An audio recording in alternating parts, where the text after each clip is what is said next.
I am no hero, merely a man who has seen and done and endured what can never be forgotten or forgiven. Take this podcast, for example.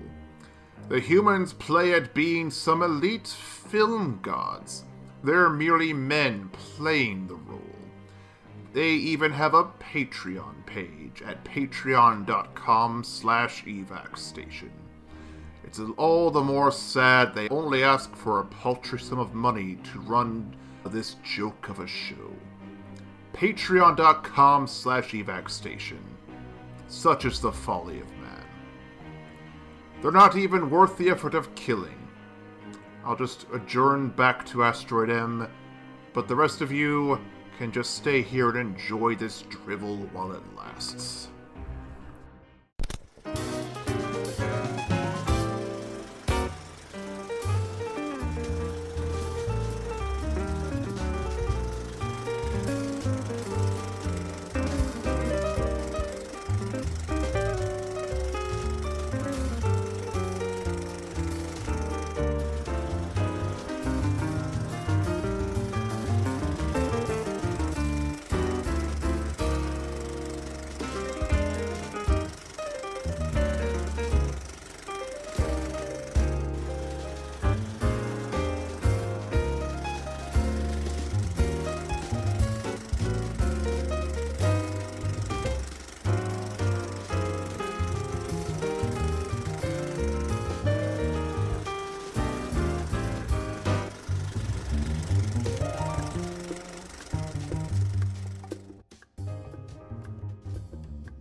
We are podcasters and proud. Welcome to the After Credits Cast, the only film podcast that overuses the words groovy and radical on a regular basis. I am your host, Azazel Waseska, and with me today I've got Ryan McCoy. Nice. Yeah, I'll give you a fun one. I'm down for that. And the intro song for this episode is X-Men's TV theme, The Jazz Mix, by Randy Waldman and Till Brunner. It's a good song. I liked it when I found it. I'm digging it. I'm really enjoying it, actually. Oh, you found it? Mm-hmm. Yeah. Nice. For those who are just joining us, the link is down below for that song, as well as a link to our Patreon page, our Facebook, Twitter, and Tumblr. Reach out to us directly if you have any questions, comments. If you want to tell us how much you want to go to Asteroid M for a fun family vacation, let us know down in the comments below. And if you want to email us to tell us your favorite X-Men destination, Ryan, where's the best place they can go for that? That is Hank is badly in need of a pedicure at Sorry, excuse me, damn. That is evacstation at gmail.com. Manny, petty, body wax, the whole 9 yards, honestly. He needs that shit. It's rough. And of course, also links down to the various platforms. We've said them before, you know where they're at. Let's just move on to the show. Ryan, as always, what you been watching? Damn it. Why do I always forget to do the second one? I can go first if you like. I got some. Yeah, please. So, Ryan, I've held this off for a while, but then I realized I can't really do this for Endgame. We're recording, obviously, before Endgame comes out. I can't do this one for Endgame because it's going to be a long enough podcast as it is. So I'm going to say I finished Daredevil Season 3. What are your thoughts?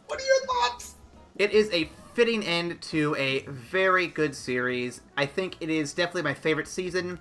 I think that what's his name, Wilson Fisk brought his A game. Matt Murdock brought his A game. Everyone's on their top game right here. It's a shame the series is over, but I don't think they could have ended it a better way. That's true. I mean, I 100% agree. As the season was ending, I was just like, if they canceled it, this would not be bad. This would not be a bad place to end. Because it's real good. I 100% want more of this shit. But you got to see Matt go to, the darkest lows of his character, only to, come roaring out and just, you can't destroy me. I will not destroy myself and who I am for my vengeance. And the man without fear monologue. Okay, I'm not going to turn this into a Daredevil podcast. I'm so glad you watched it. If you guys want to talk to us about it, please send us emails. I can literally talk about that season for hours. We might have to swing back around for those at some point, because I think those would be fun. God, it's so good. But I do want to say that I do wish Luke Cage should be given this treatment of a third and final season, because Luke Cage ended on such a fucking cliffhanger, and it's like, oh, he's a bad guy now, and we're done? Oh. Here's the thing. I think the showrunners for Daredevil had an idea that they might be on the chopping block. But the guys who were doing Luke Cage had no fucking clue. They're like, of course we're getting a third season, so we're going to put him on this damn story track after some crazy shit happened to him, and people are really going to be hooked. But remember, Luke Cage was the first, after Iron Fist, Luke Cage was the next one to go. And we were all expecting Iron Fist, kind of. But Luke Cage was a complete shock, and I think that was to everybody, so I don't think they had an idea that it was ending. I'm surprised Jessica Jones is still getting a third season. I thought that would have been first to go, since, it's good, but, I just didn't know that it was going to stay around for another season. I'm pretty sure it's because they were, in the middle of filming season 3, so they weren't going to, scrap that whole project. They're like, no, we'll let you finish out that season, but, yeah, everything else is going, so... Nah, that's fair. Wrap it up. Yeah, same thing with the second season of The Punisher. That's why that came out too. I was gonna say, I haven't gotten a Punisher yet. I'll have to add that to my list. Punisher's real good. You haven't seen the first season of it at all? Not yet. We've been slowly working our way through it. We took a break and went to other shows. We're gonna hopefully get back to it though.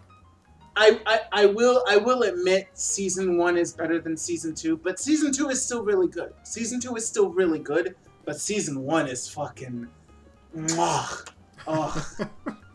Ugh.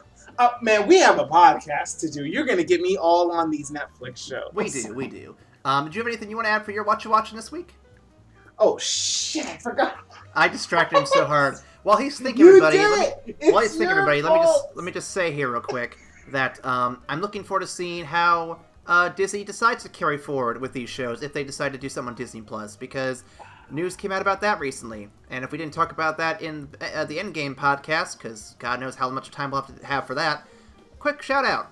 It sounds very interesting. I'm compelled to check it out, but I'm waiting to see what all entails on it. But it sounds like you're going to get a shit ton of stuff from day one, and that's kind of impressive compared to what we're getting with everywhere else right now. Yeah, it's very true. Very true. Mm-hmm. So for my What You Watching, I'm gonna take the easy road because this episode is gonna be coming out a ways later, but in the time where we are recording, Cagliostro, there is of course one show that has just recently debuted with the first episode of its 8th and final season. My What You Watching is of course Game of Thrones, which was really, really good. I used Allegra's Uverse account, and we actually watched it at the same time, long distance. So we got all of each other's reactions and what have you. And of course, the ending of the first episode had me actually freak out for a little bit, which is rare because I haven't done that in front of her yet, and I'm really glad that happened over the phone and not in person yet. I gotta ease her into my craziness, but yeah. Mm-hmm. That's cool. I've yet to get in that show, but I'm thinking once the series is over, I'll finally jump in. I don't know what it was, but I think season 1 I just couldn't click with it. And maybe if I go back into it, I'll give it a shot. But I was like, you know what? I'm going to wait for the hype to die down for everything. And then when everything's nice and cooled off, I can jump in and feel like it's fresh for me then. See, that was Allegra's idea. She had watched the first 4 seasons, but all the hype around it, she just kind of steered clear of it. And so she stopped. But then while she was staying in South Korea, season 7 came out and everybody was watching it, so she says, I'll just watch season 7 and completely fucking skip 2 seasons. And I'm like, babe, why have you done this? Well, she skipped a time portal. That's fine. You could have time portals in your shows. It's great. No, Futurama does it all the time. There's no time stone in Game of Thrones. Never mind. She watched it, like, she got re-caught up. She watched the seasons that she missed, and now we're watching it again, and it's really, really cool. Mm-hmm. I definitely have to give that a look, because everything I've heard about it sounds pretty compelling. It's just like I said, it's one of those big time sinks. I'm like, let me just give it some time. Let me just wait. It is definitely a time commitment, and for folks who have to budget their time accordingly, yeah, it can be a big ask. But if you do get into it, I'm pretty sure you won't be disappointed. It's a really great mix of like realistic fantasy with also like threads of high fantasy in it. Like, it's gritty, but there's also like some crazy shit that goes down, which is really cool. Well, speaking of really cool things, Ryan, it's time to welcome back everybody to our fond farewell of the Fox X-Men franchise. Indeed. This is the Disneymation. Today, 2011's X-Men First Class, directed by Matthew Vaughn and written by Ashley Miller and Zach Stens. And no, I looked. No controversies around this week's director. Thank Christ. One movie where that's not an issue. Whew, they did it. Yep. They did it, guys. We'll be back at square one next week, don't you worry.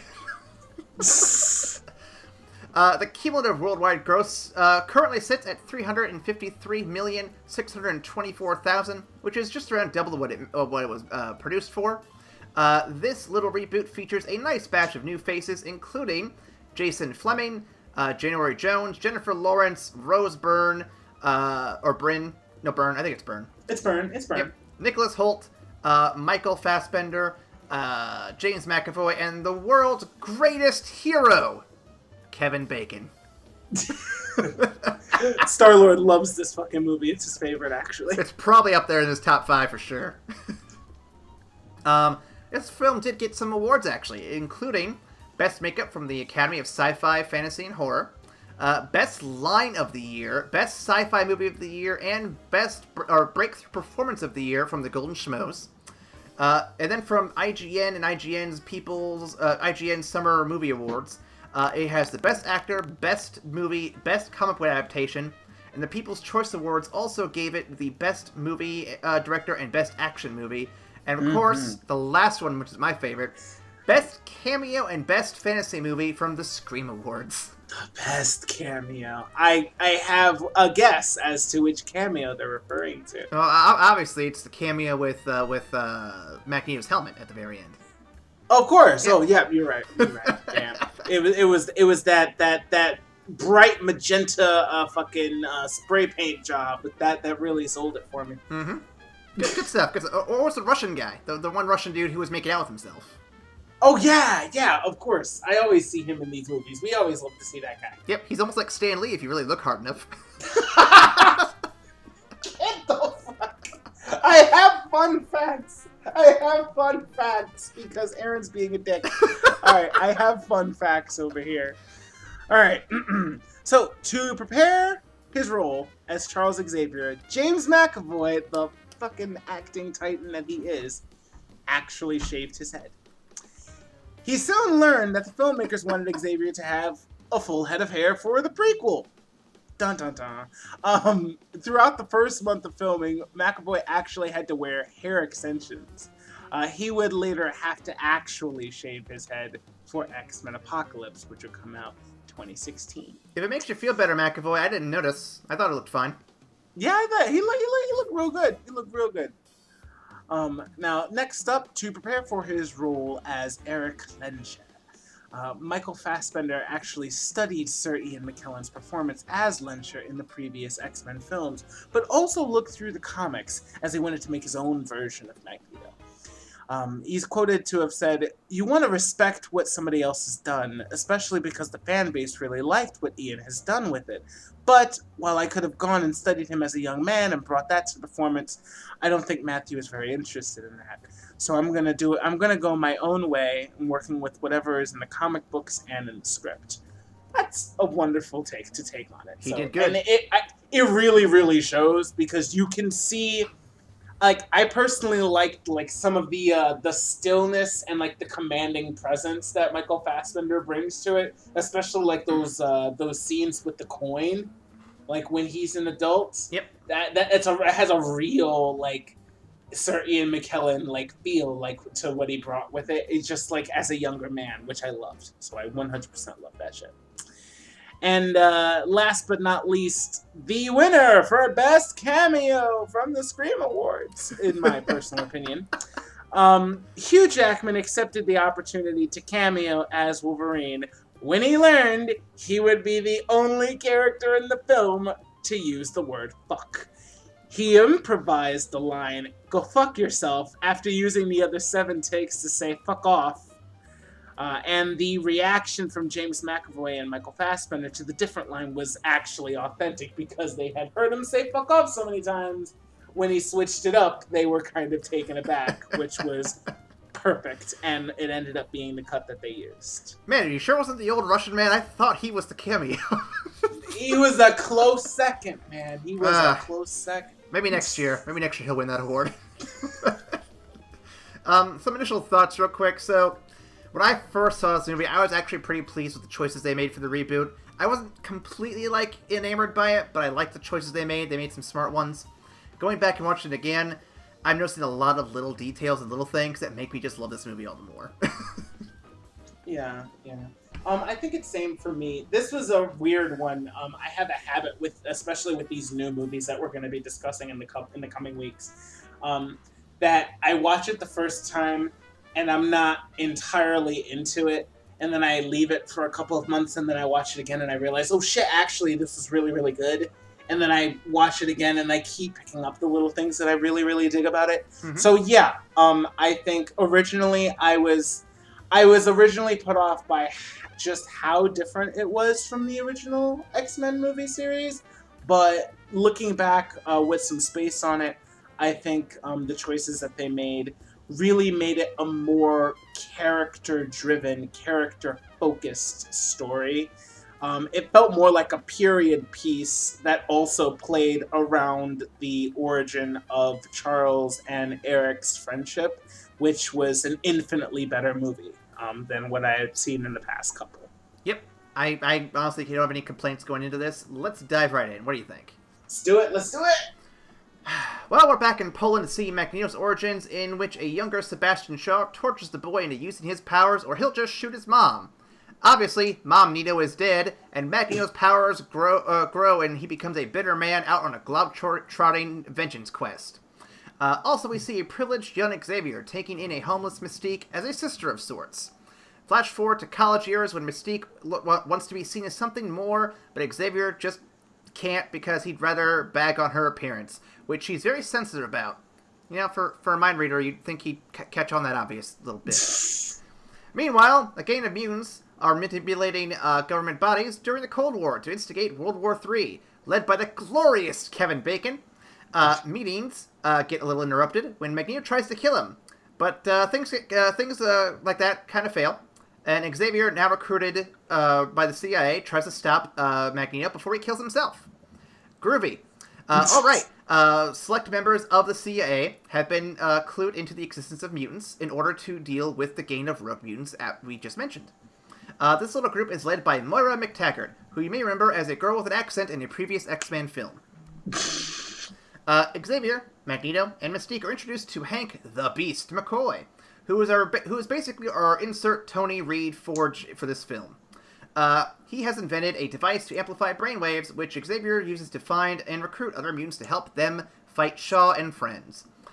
Most of them are B-listers, including one asshole in a pub who is like the tallest... wait, what's this say? Tells? I don't know why this autocorrected that. Who tells them to fuck themselves. But a crew is picked up and ready to roll. It's the first class, guys! Yeah! Leaving the kids behind, Magneto and Xavier lead a team to pursue Emma Frost, Shaw's right-hand woman, in an obvious diversion while Shaw tries to terrify the young recruits. He spouts his rhetoric Magneto will be known for as an old man, and the young stripper girl joins them. The man who can adapt to anything is somehow killed. And Xavier brings the kids to his family's mansion of hardships to train because everyone can get their training montages going enough for the final battle. Oh, and Beast tries to develop a cure for mutants many, many years before it actually happens. but ends up mutating himself into a member of the Broadway hits, Cats. Skimble Shanks, the railway cat. The cat of the railway. I'm sorry. Continue, please. I am so glad he knows something for that reference. It's great. That was my jam when I was a kid. I'm sorry. I derailed it. Please continue. Well, let's get back on the rails real quick from Railroad Cat. The team gets on the future X-Jet and flies to the blockade, where a standoff is taking place. Using a combination of their powers, they manage to prevent a rogue ship from breaking the blockade and finding a submarine to Shaw and friends where they're hiding. Everyone gets washed onto the beach before fighting happens. Magneto kills Shaw and takes the anti-Scion helmet, becoming the Magneto we all know and love. He then spouts the rhetoric we also all know and love, seconds before the two militaries they just saved open fire on the beach of mutants. Magneto tries to kill them, and Xavier tries to stop him. Moira shoots at Magneto, and a stray bullet, courtesy of Magneto, kind of hits Xavier in the spine and paralyzes him. Magneto blames Moira, but Xavier forces him to admit the truth that he is responsible, and Magneto relents. He takes those who will follow him and fucks off to go and save Emma in the not post-credits sequence. Xavier returns to the mansion in a wheelchair to start his school for mutants. Wanting to keep his secret, he mind wipes Moira, leaving her unable to tell the government about mutants or where to find them. I'm sure she won't be important in future films. It's fine. Don't worry about it. Yeah, it's fine. Yeah. Ryan, what do you think? This is like head and shoulders above the last two, like the last X-Men like franchise period. I mentioned it before, earlier that the movie is essentially a period piece where you kind of get to relive the Cuban Missile Crisis, but it frames it also alongside of the, like, essentially tracking the progression of Eric and Charles's friendship, which they start the movie at such polar opposites. Eric's in a fucking concentration camp. Charles is a super duper privileged white boy in the middle, like who finds a stray mutant and says, "Hey, yeah, come on in, it's fine. We worry for nothing in this house. We got this." And it parallels their two stories until they come to each other, and they arrive at similar conclusions, but from opposite ends of the coin, which opposite sides of the coin, which I love that they keep referencing that, using that as a visual metaphor, while also just subtly putting them at odds up until the moment where their paths diverge for real, and Magneto ultimately causes his paralyzation. So I thought it was fantastic for that story alone, and then they added a bunch of really cool things on top of it. Absolutely. I want to hit the period piece angle real quick, because you did mention that a couple times. The film... Oh, sorry, where am I at here? Why do you think the film takes place around the Cuban Missile Crisis, and does that work for the themes and narrative of this film? I think so. I think the idea of setting it in the Cuban Missile Crisis really hammers on the fear, the potential for damage to be caused by the other side, which automatically causes you to hate the other side. Like you see it in essentially a standoff where everybody's kind of like got their hand on the button waiting for the other person to press it, and it's ultimately a conflict driven by fear. You have Sebastian, who wants to manipulate that fear and essentially get the humans to kill each other, and like essentially to kind of trade on their ignorance and really get them to jump the gun. And I love that Charles's answer to that is to combat ignorance with knowledge, to actually let the guys know what the fuck's going on, which really proves his side of it. Like, they're able to diffuse the crisis by letting them know exactly what the fuck's going on and getting them to trust. But then the humans turn around and kind of prove Magneto's perspective when this random-ass group of super powerful people that just stopped the war also showcased like ridiculously powerful things, and they're like, we should probably kill those guys, right? Yeah, let's just fucking do that, because they're spooky as hell over there. And Magneto's like, fucking see? You see? You did all this to save them, and they're shooting missiles at you. Fuck these guys. No, I think you hit the nail on the head right there, and I think just the tensions and the fears of that era really help sell the idea, and the idea of the standoff, which is like the eternal struggle of Magneto and Xavier, kind of works building off of this. So yeah, no, there's a lot of good stuff going on here that really helps set the stage for what we're going to get down the road. So I like it. I like your take on that one. Yeah, and it really parallels what will be the ongoing like struggle between humanity and mutant kind. You have humanity so terrified of all the crazy shit that mutants can do that a couple of dumb humans decide to do drastic things to go against mutants. Meanwhile, on the mutant side, you have people like Eric Lenscher, who are so like hateful of the things that humanity has done to them in the past that they just want to wipe the slate. They just want to wipe them fucking clean off the board and they think that they don't deserve to be there anyway. So you have a constantly reoccurring standoff between terrified humans and vengeful mutants, and the X-Men constantly stand in the middle of that to keep both sides from killing each other. So it's a really lovely microcosm of like the ongoing debate that will happen throughout the rest of the X-Men universe. Indeed. Speaking of the rest of the X-Men universe, okay. So, do you prefer the portrayals of actors from this series or the original series? And speaking specifically of Xavier, Magneto, Beast, and Mystique. So Mystique, I'm going to go with the new one because Jennifer Lawrence is pretty good. And they actually, give her some characterization outside of just being a super sassy spy that can do whatever the fuck she wants. So yeah, I'm definitely going to go with J-Law on that one. Beast, I would 100% pick Kelsey Grammer. I don't think there's anything wrong with Nicholas Hoult, but I feel like Kelsey Grammer knocked it so far out of the fucking park and really really portrays like the intelligence, the stature that is brought to the character of Beast, while also adding a lot of funny stuff to it. So 100% Kelsey Grammer over Nicholas Hoult. The other two. This is where it gets tough. That's rough. These are rough things.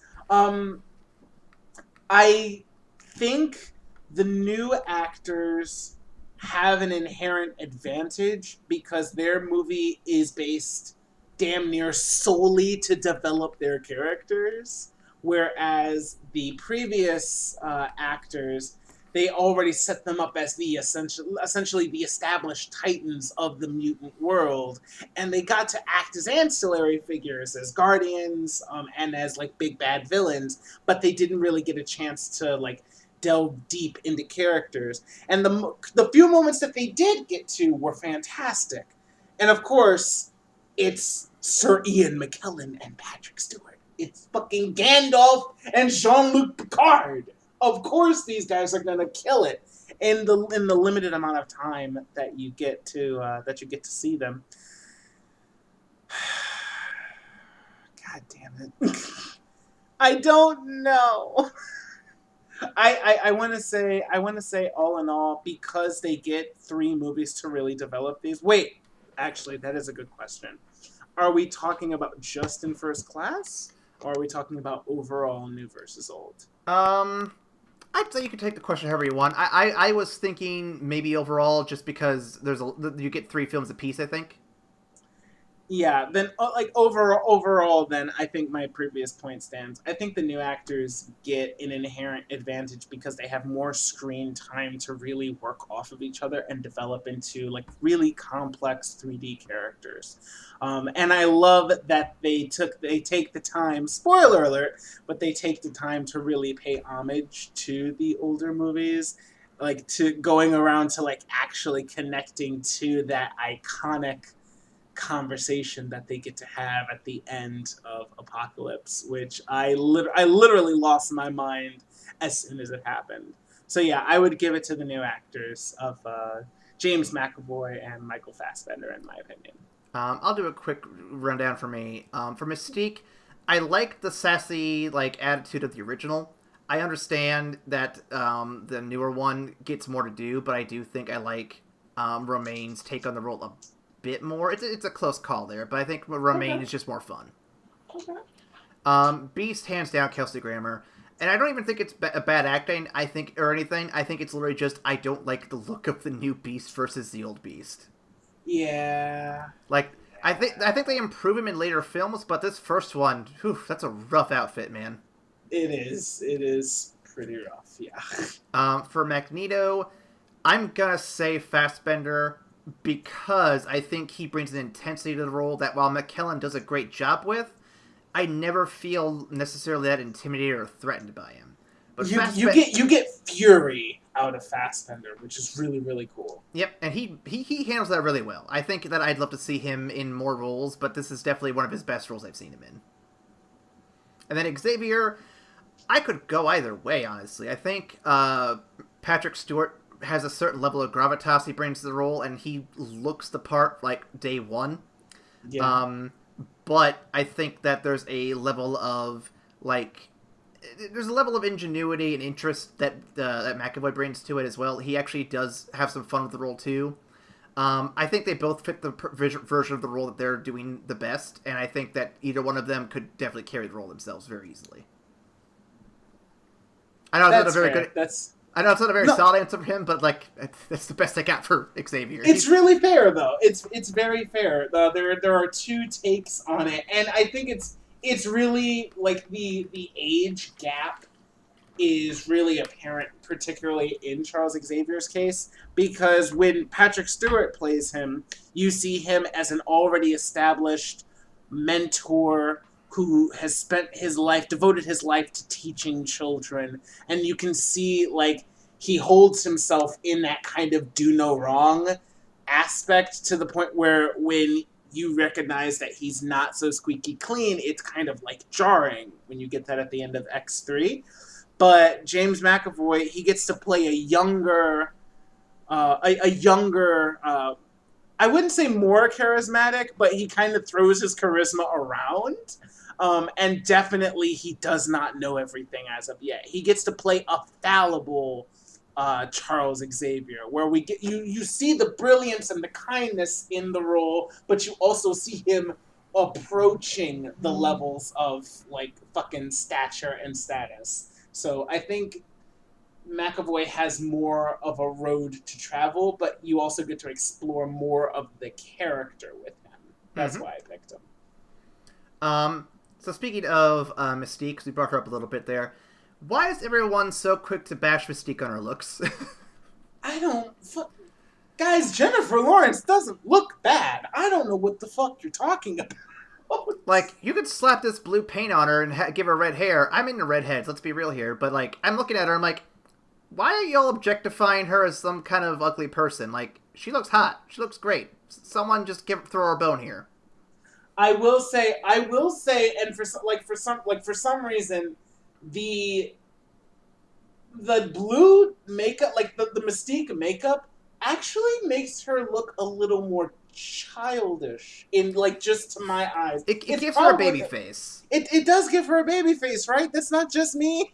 No, I've heard it before on another podcast, and I see it myself every time I look at her. Romaine, I think, has the better face for the makeup, but I think they both pull off the look fine otherwise. Yeah. I still think she looks the part really, really well, and I like the characterization that she brings to it. But yeah, the makeup, it rounds her facial features a little too much, and it makes it seem like she's much younger, which when then she shows up in just the full blue suit, and essentially she's naked, and she has a baby face. That's a little disconcerting. But anyway, that's the only problem I had. Yeah, but shout out to Magneto for seeing her for who she really is. That's the best part of that whole thing. Oh, girl, we're gonna talk about her and Magneto next movie. Ooh, I'm looking forward to that. Let's see what I got next here. Do you feel Shaw's powers are handled very well here? Why or why not? I really like Shaw's powers. I'm not entirely sure what the necessary for a mutant that fucking strong. I don't see why particularly he needed to fucking do all of this back and forth. I think he honestly could have just gone up and blown up the fucking like anyone at the blockade, and that would have been the end. That would have been the start of the war right then and there. But I think the power looks awesome, and I think he himself is really, really cool. I think his plan was a little complicated, but I think movie villains tend to get their plans complicated in weird ways. So it's not really a fault of him. I think it's just the writers may have just thought of one idea and they took it a little too far, didn't think it through enough. But no, I've seen him in other works, the other comics and movies, or the cartoon shows, and his powers are really well done here. Like, I never really see him showcased in a way that looks interesting, but this way makes him look kind of like a monster almost, and you're kind of wondering how the hell you stop this thing.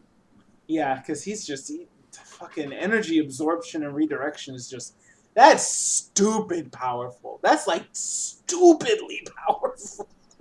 I kind of want to see him. I kind of want to see him fight something like Captain Marvel, since her thing is also absorbing radial energy and stuff like that and sending it back. That'd be kind of an interesting matchup. That would be a very interesting matchup. I'm just coming to realize the fact that when Sebastian Shaw really goes out on his villain shit or his recruiting montage, you see him use the same logic and things and rationale that Magneto spits when he's trying to get people to join the Brotherhood. It's pretty much the same fucking message, but the only difference is that Sebastian Shaw killed Eric's mom and put him through hell. And so and kudos to Fassbender for playing it so well that you don't really consider that until he says it, and you're after the fact you're like, wait, you're saying the same shit this dude said. The only difference is that you're not trying to necessarily torture people. Outside of that, you're doing exactly the same thing that this monster was doing to other people and to humans. So it's he has this justified rage and anger, but it leads him to the same monstrous conclusions as it did the person who created him. And that's inherently just hatred passed down creates more hatred, which in turn turns bigots into more bigots and just kind of predicates itself on that. So it's when you really think about it, his story is really, really interesting along those lines. And it's a really deep, layered story too. It's some of the questions I had later actually, so I'm glad you brought it up. But no, it's Magneto adopts or carries on Shaw's moral stance on the mutant-human debate, and at first you're thinking to yourself, this seems kind of hypocritical, but then like you said, it's kind of just he's feeding off that same fear and hatred, and he's building off of it in the way that makes the sense to him, because that's what he was raised on. That's the life he led, and it makes sense for him to look at it that way. So, yeah, it makes Magneto even more complex than he was before, and he was already pretty complex, and one of Marvel's best villains, arguably. So, no, I love what they did with it. I think it's really good. Me too, sir. Let's get something funny here real quick. Best cameo in Marvel. Wolverine, did he do it? Was this his best cameo? I think so. I think so. Sorry, it was perfect. Sorry, Stanley, you get second place, but I mean, this is really good though. This is really good. Thoughts on the pre-alpha build of the Cerebro machine? I think it fit the period. 70s. I think it looked sufficiently retro enough. I like the call outs to are you sure you wouldn't just want to shave your head? This would probably work better. He's like, don't touch my hair. Fuck you, don't touch my hair. It's so ironic too, considering the actor did shave his hair for the role. You gotta wonder if he's annoyed that they made that line a thing or what. Oh, no, I think it was a fantastic line, honestly, and I think he would definitely have some fun with it. Mm-hmm. McAvoy seems like an actor who actually has a lot of fun with the roles he does, and I'm looking forward to seeing him in anything he's in. He's just fantastic. Yeah, he's just a wonderfully gifted actor. Yeah, I will definitely see anything that he's in. I love the subtle comedy that he brings to this role. I mean, when you think of Charles Xavier, you think of like stuffy or kind of like uh uh not, I don't want to say holier than thou, but you see like a very like Uppity. kind of high minded person, really intelligent, really kind, big humanitarian, and that's kind of unapproachable after a while. Like he's really warm and opening, but you talk to him like you're talking to someone above you, as opposed to an actual just person who's going through the same stuff you are. And I think the subtle comedy that McAvoy brought to the role, like, really helped to humanize Charles in more than one way. So I really, really love the way that he did that. Yep. Speaking of subtlety, I want to bring up the line dropped by Beast at one point. So when they go in there and they introduce him to the cast, and it's revealed that he is a mutant, he drops the line, "They didn't ask, so I didn't tell." Yeah. And I'm like, oh man, I'd never caught that before. That is on the nose. Ooh. It's just like we're gonna boop your nose and then we're gonna never say it again. That's it. Plus, it was the 70s. It's the fucking CIA. Just like, yeah, no, we can have that. And just, oh, I love it. There's not a lot to say on it, but I just wanted to bring it up because it's such a good dig. It's a really good line. Okay, so I want to get to the parts. I want to get to a part that stuck out for me. So this is the 4th X-Men film, unless you count Wolverine, in which case it's the 5th, but we're not going to count it.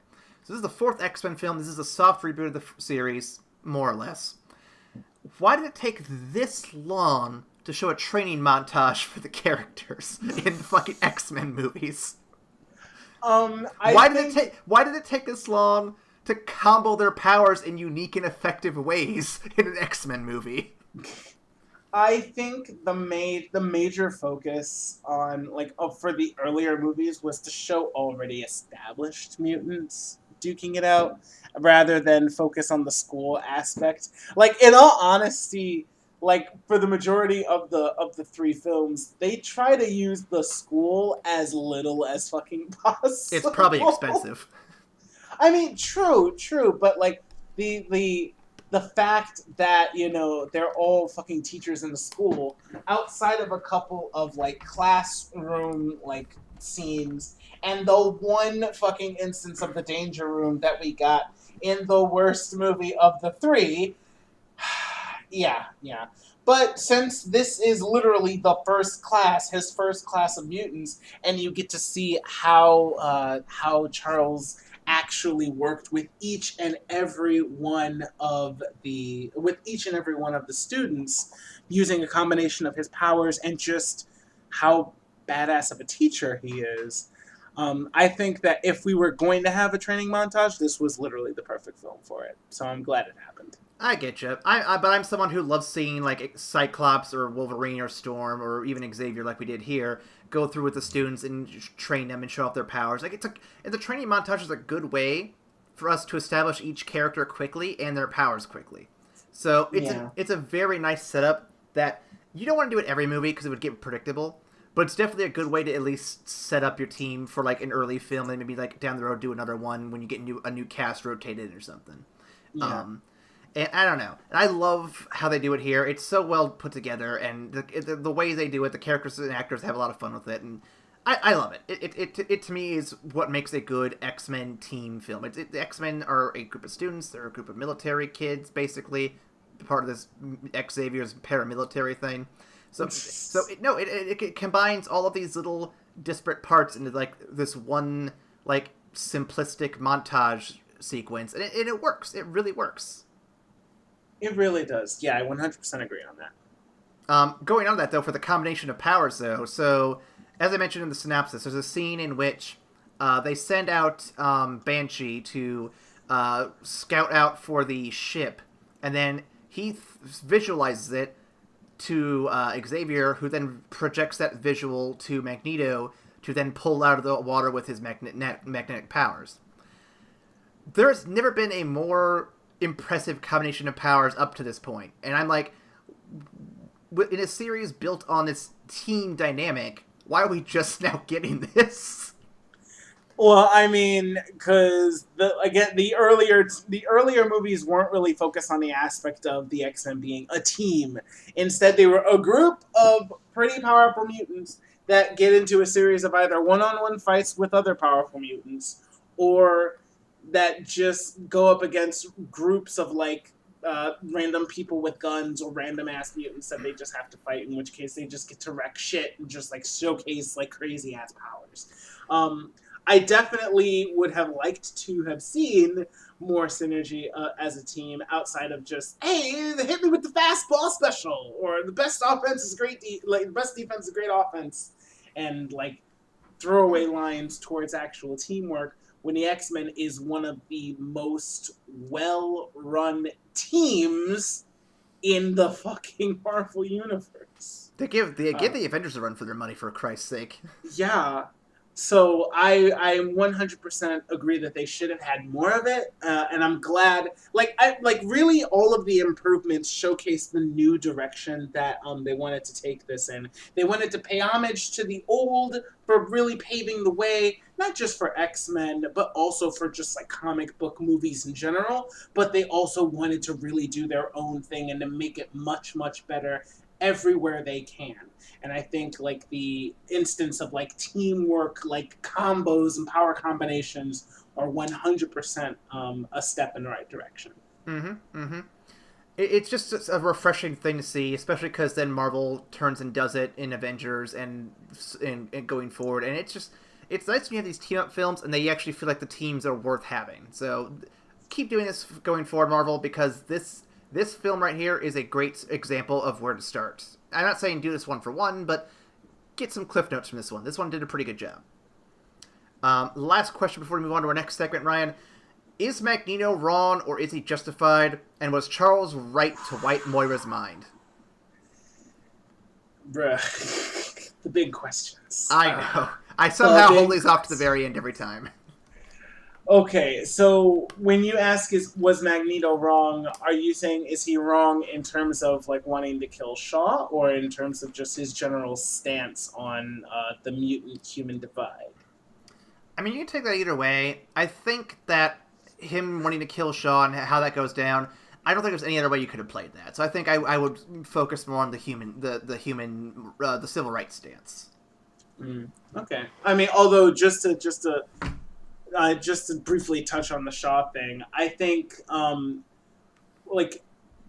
it's definitely one of the major breaking points between him and Charles, when he's been working on him this whole movie to kind of show restraint and to forgive and do all of these things. And in the midst of this crazy ass fight, Charles is able to actually freeze Shaw by holding him in his mind. And then Eric, knowing full well that Xavier would feel everything, still killed Shaw in as slow of a way as possible. So I think Shaw needed to die, but I think the manner in which he did it was definitely one of the breaking points between his friendship. And it was kind of one of those moments where it's these characters will never be able to see eye to eye. They can get so close, but at the end of the day, Eric is ultimately ruled by his hatred, and he was never going to pass up revenge. Peace was never an option, in his words. Regarding the civil rights bit, I definitely disagree with him, although I completely understand how he came to his argument. I mean, because like we mentioned earlier, it's hate reciprocating hate. He was fed this horrible existence and all of this hatred, and there was no real other outcome for him outside of reciprocating that, just in a slightly different form. Of course, it feels justified to him because you never think you're the villain in your own story. You think everything that happened to you is entirely justified. It entirely justifies how you respond to it. But the fact that he turns around and spits the same rhetoric that his abuser did, while just throwing a different, a new coat of paint on it, I think that betrays his. I think that betrays the lack of foundation inherent in his argument. So I think he's wrong. Mm-hmm. I'll pretty much follow you on that one. I think I don't have anything really. You cover that pretty well. Sorry, I keep talking forever. I'm sorry. No, it's good because then I get my throat a little bit of a rest. But no, I think Magneto. It's what makes him such a compelling character, right? His stance is. It has merit to it, but at the same time, what he does is wrong, and it provides a good counterexample to Xavier. It provides a good villain who can also arguably be a hero at times, and and there's a following behind him because he's not necessarily evil. He just does things in a way that, from the angle of humans, is evil. But for mutants, it's oh, he's fighting for us. He wants us to have better lives. Yeah. And I think there's one thing you mentioned that I disagree with, and it's that they won't see eye to eye.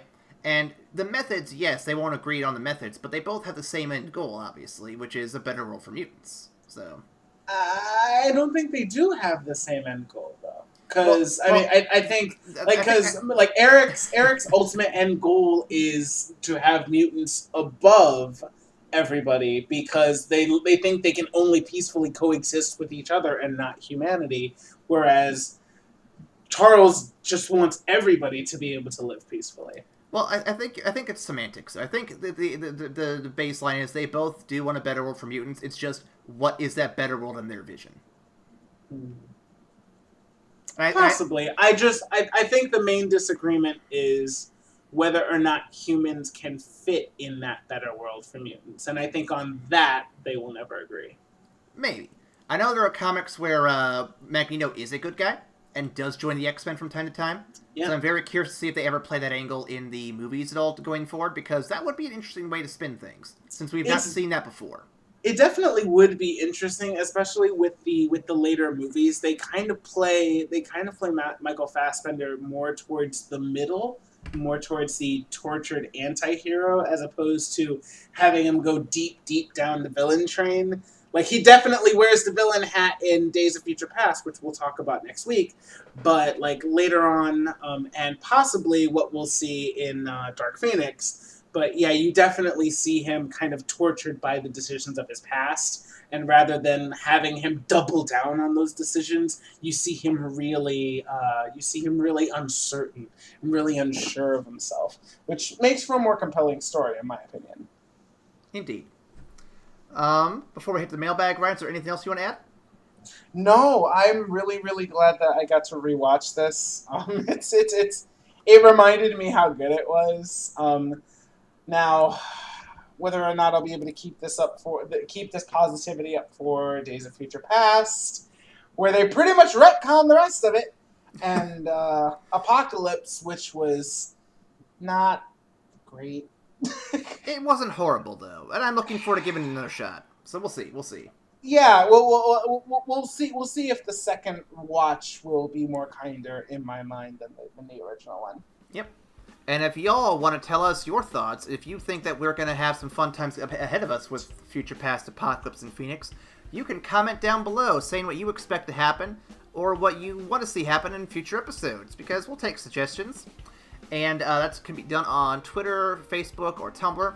And if you wanted to actually help us out and make it more possible for us to do bigger projects or more podcasts, you can also go to patreon.com/evacstation and donate $1 there, because that really helps out a lot.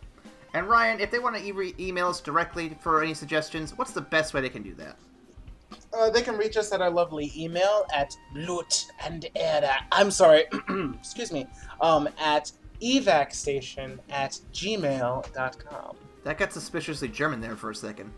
Don't worry about it. I had something stuck in my throat. It's fine. No one who's ever bad has spoken German.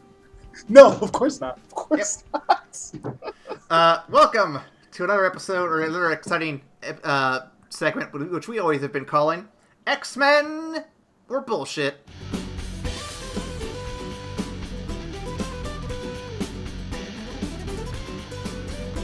Oh boy, this'll be fun. This week, Ryan, the theme is gonna fucking break your mind a little bit, I think.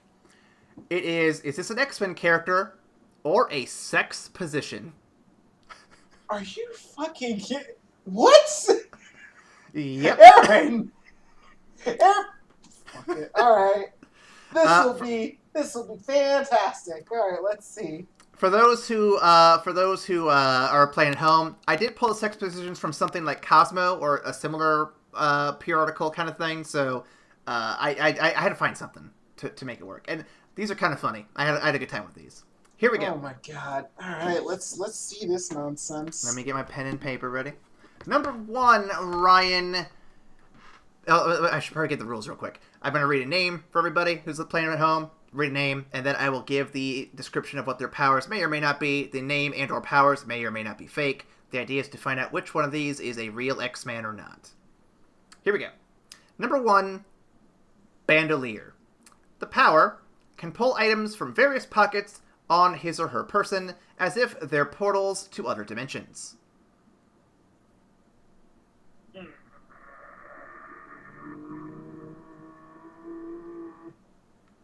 See, with these, I now have to think of, does the power make sense? And then the second question has to be, what would the sex position look like if that is actually a sex position? And I can't think of what the fucking bandolier would be, but I'm still gonna go with the sex position on that one. Alrighty. Number 2, Sphinx. Can command flames, resist mind reading, and control effects.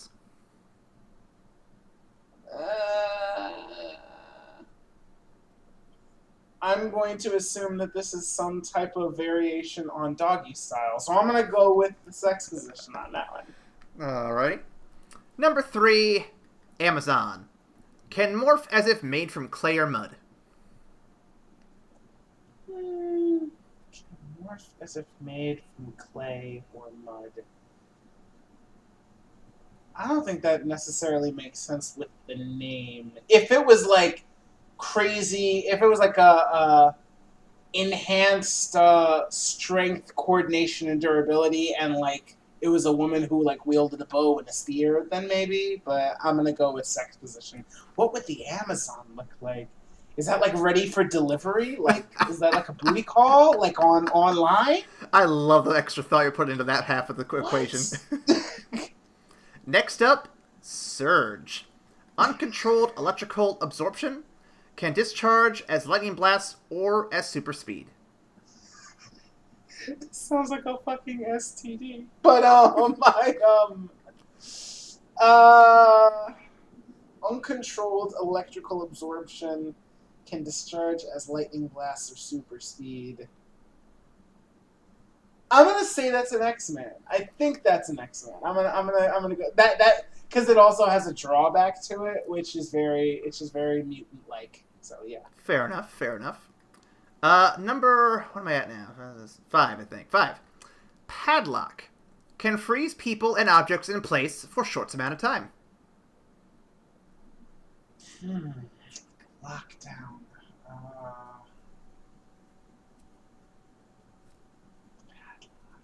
What the fuck? The padlock? Like a lock and key? What do you like? Does the person like bridge and then you insert like while they're like kind of holding themselves up like a crab? Maybe? I want the CAA to keep an eye on Ryan's Google history after this episode. Hey, nobody look at my search history. Putting that shit on incognito mode. I'll say that's an X-Men. That relatively sounds like a power that could be. That would be a really good power, but yeah, I think that might be an X-Men. Indeed. Last one, number 6, Supernova. Can cause energy explosions and can have her body explode in a larger burst of energy. Particles reform into the whole after a little bit of time.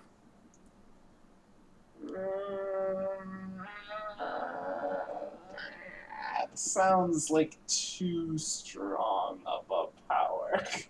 I'm gonna guess it's a sex position. What the fuck is the supernova?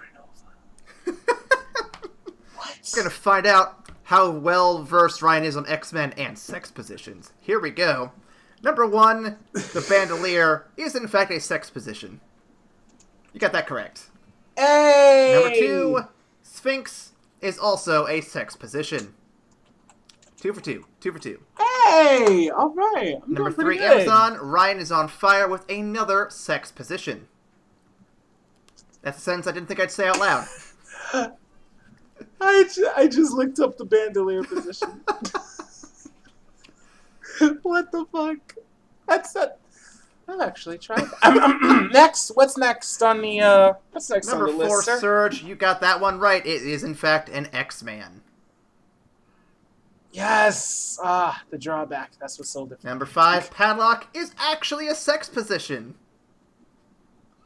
What the fuck is the padlock? Google, what is Padlock? What is it? While Ryan's looking up, I'm going to tell you the last one, everybody. The last one, Supernova, actually, that is makes a sense. sex That makes position. sense. Ryan got 5 out of 6. That's pretty solid work. Pretty solid work. Hey! I like a little sorry. All right. So why don't you go ahead and close this out? Yep. Yeah. Let's close it out so you can have a long talk with Allegra about that. Anyway, thanks everybody for listening. We're going to move on to our last segment here, the review of the film from platinum to bullshit and all the colors in between. Ryan, where would you rank X-Men First Class? I think I know where I'm going to put it. Damn. I've been going back and forth on this for a few days, thinking about it. And it is arguably my favorite X-Men of the bunch. I think it definitely is a, like,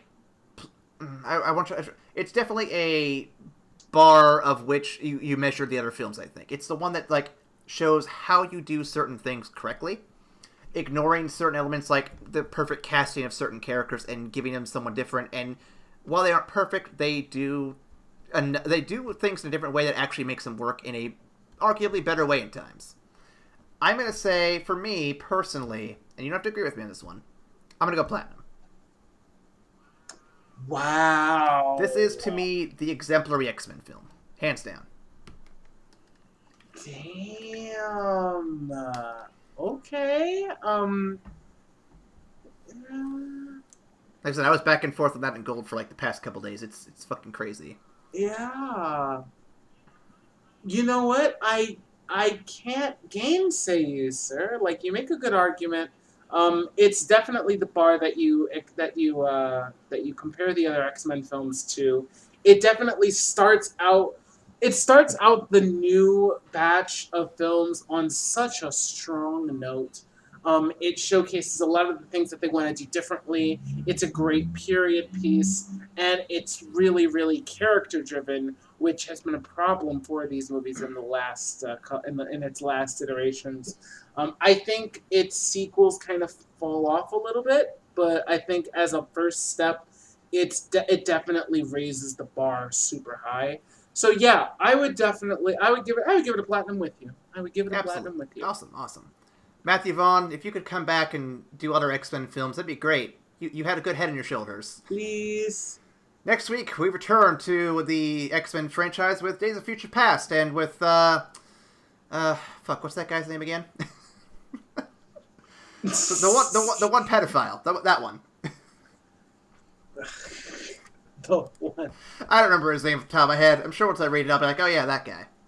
So thank you for joining us this week, and we'll see you after the credits. Bye.